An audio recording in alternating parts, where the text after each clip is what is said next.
Have you ever felt exhausted, frustrated, or even guilty because your child struggles with focus, big emotional outburst, impulse control? I see you, and you're not alone. ADHD is real, and many kids benefit from supportive strategies, routines, and sometimes even medications. But there's also something else that is not being talked about, and that is sleep breathing disorder and how it mimics ADHD and intensifies symptoms. Why is this? Because your child might not be getting quality, uninterrupted sleep due to mouth breathing, snoring, restless lights, night terrors, night sweats. Our body is not getting the full rest that it needs. Our body rests and repairs and stores our memories at night when we sleep. If we're getting interrupted sleep, it can cause focus problems, impulse control, and dysfunction in our whole body and for the whole day. Your child could be struggling because they're not sleeping and they're sleep deprived. Think about how you feel when you have bad night's sleep as a parent. You're irritable, distracted, lack of focus, everything seems harder. Now think about your child. They might not be misbehaving. Their brain might just be exhausted. They might be wetting the bed because their brain is telling their body to void because they're in fight or flight at night while they sleep. They lose 40% of their water, get 18% less oxygen, making it hard to concentrate and regulate their emotions and stay calm. If your child's having any of these issues, it's not your fault. It's not their fault. You're not crazy. They're not crazy. They're not acting out. Their brain might just be missing deep quality sleep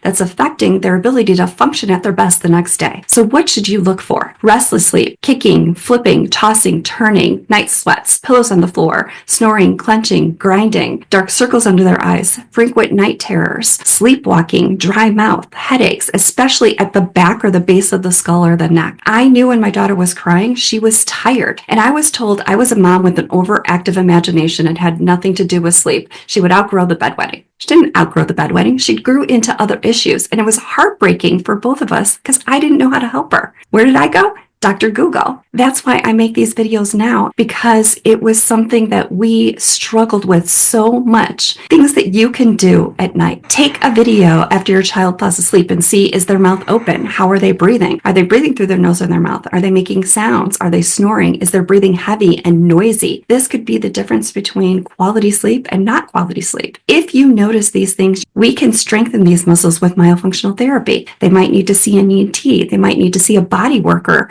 because everything's tight in the body. All of their muscles are usually tense when they're in fight or flight, especially if their tongue is tethered. It's connected through fascia all the way to their toes and everything is tight. So it's not just about one thing and it's not a quick, easy fix, but it starts with, how do you breathe? How is this affecting your whole body? That's where you need a provider that understands how everything works together and it's beneficial for both you and your child. Again, it's just not one quick fix. If your child is getting cavities, if they're not breathing, if they're not functioning, if they're bedwetting, if they're getting dark circles under their eyes, if they're acting out, if they have behavioral problems, they might be misdiagnosed. Not all pediatricians, dentists, doctors look at this. We weren't taught to look at this. While this is something that we have known for years, it's not something that's talked about or looked at on a regular basis. It's not something that I was taught in hygiene school. It's not something that my daughter's dad was taught. It's not something that my father-in-law was taught in orthodontic school. Especially since COVID and wearing masks, more and more people are breathing through their mouth and it's affecting their sleep, their ability to function good the next day. I know that this can be overwhelming and frustrating, but you don't have to do it alone. You already have what it takes to help your child. You have instincts.